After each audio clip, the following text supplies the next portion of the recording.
বাংলাদেশের একটি মসজিদে কাচের বাক্সে রাখা আছে হযরত মুহাম্মদ সাল্লাল্লাহু আলাইহি সাল্লামের পবিত্র দাড়ি, হযরত আলী রাদিয়াল্লাহু তাআলা আনহু এর গোঁফ মোবারক।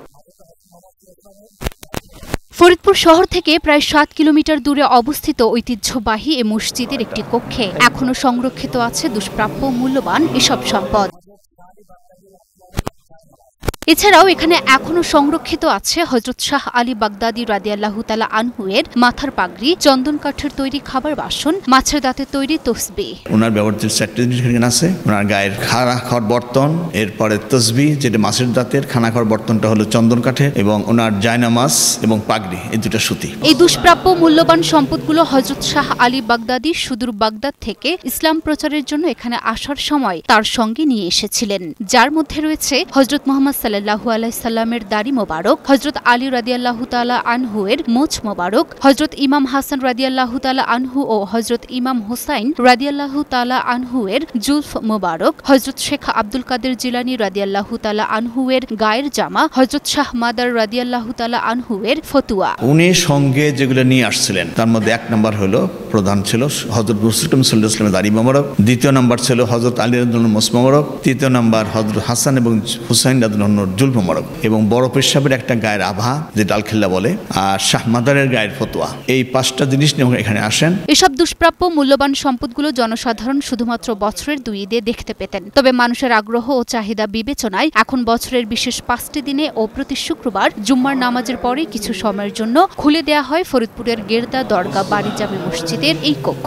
লোক মারফত শুনেছিলাম যে গেরদাতে হযরত মুহাম্মদ সাল্লাল্লাহু আলাইহি ওয়াসাল্লামের দাড়ি মোবারক, চুল মোবারক আছে, এই উদ্দেশ্যে এখানে আসছিলাম। কিন্তু আসলে আসার সাথে সাথে স্বপ্নটা পূরণ হচ্ছে। আমরা দাড়ি মোবারক, চুল মোবারক এগুলো দেখলাম, একেবারে একটা প্রশান্তি লাভ করলাম আর কি। অনেক দিনের স্বপ্ন পূরণ হলো। হযরত মুহাম্মদ সাল্লাল্লাহু আলাইহি ওয়াসাল্লামের দাড়ি মোবারক এবং তার কিছু নিদর্শন এখানে সংরক্ষিত আছে, সেইগুলো দেখার জন্য আমি ফরিদপুর শহর আমার বাসা, সেখান থেকে ছুটে আসছি, সেগুলো দেখব। এই মসজিদটি প্রায় 600 বছরের পুরানো। পদ্মার পাড়ে অবস্থিত হওয়ায় পদ্মার ভাঙনে পড়ে এই মসজিদ ভেঙে যায়। পরে পুনরায় এই মসজিদটি নির্মাণ করা হয়, যার মধ্যে সেই পুরাতন আমলে মসজিদে ব্যবহৃত 4টি পাথরের পিলার রয়েছে। আর এই 4টি পিলার মসজিদের 2টি প্রধান গেটে লাগানো হয়েছে। বড় বড় পাথর আছে, এটা পদ্মা ভেঙে গেছে, সেই মসজিদের ভগ্নাংশ। এই পাথরটা তো এখানে কিছু আইনে রাখছে। হযরত আলী রাদিয়াল্লাহু তাআলা আনহু এর ছেলে ইমাম হুসাইনের বংশধর হযরত শাহ আলী বাগদাদী ইসলাম প্রচারের জন্য হিজরি 900 সনের আগে সুদূর বাগদাদ থেকে ভারতের দিল্লি আসেন।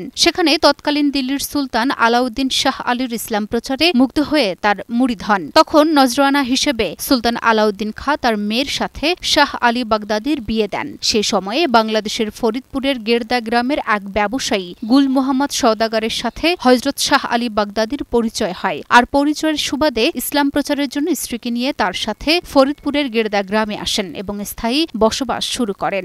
শাহ আলী বাগদাদী রাহমাতুল্লাহ হিজরি 900 এই অঞ্চলে আসেন, তথা তিনি প্রথম দিল্লি আসেন। ওনার সাথে প্রায় 100 জন ওনার সাহাবা, ওনার সহযোগী, ওদের নিয়ে উনি আসেন। আসার পরে প্রথম দিল্লিতে আসেন। দিল্লিতে আসার পরে দিল্লির তখন সুলতান আলাউদ্দিন, তার আমলে উনি আসেন এবং ওখানে কিছুদিন অবস্থান করেন। ওখানে গুল মোহাম্মদ সওদাগর নামে এক ব্যবসায়ী ছিলেন, যার বাড়ি গেরদায়। ওনার সাথে ওনার সাক্ষাৎ হয়, পরিচয় হয়, এবং ওনার সাথে তিনি গেরদা অঞ্চলে চলে আসেন। এখানে আসার পর তিনি এখানে স্থায়ীভাবে বসবাস করা শুরু করেন। পরে ইসলামের দাওয়াতি কাজে ঢাকার মিরপুর 1 নম্বরে যান। সেখানে গিয়ে শাহ আলী মৃত্যুবরণ করেন, যা বর্তমানে শাহ আলীর মাজার নামে পরিচিত। দাওয়াতি কাজের উদ্দেশ্যে মিরপুর 1 নম্বর শাহ আলী বাগদাদী মাজার বলে পরিচিত।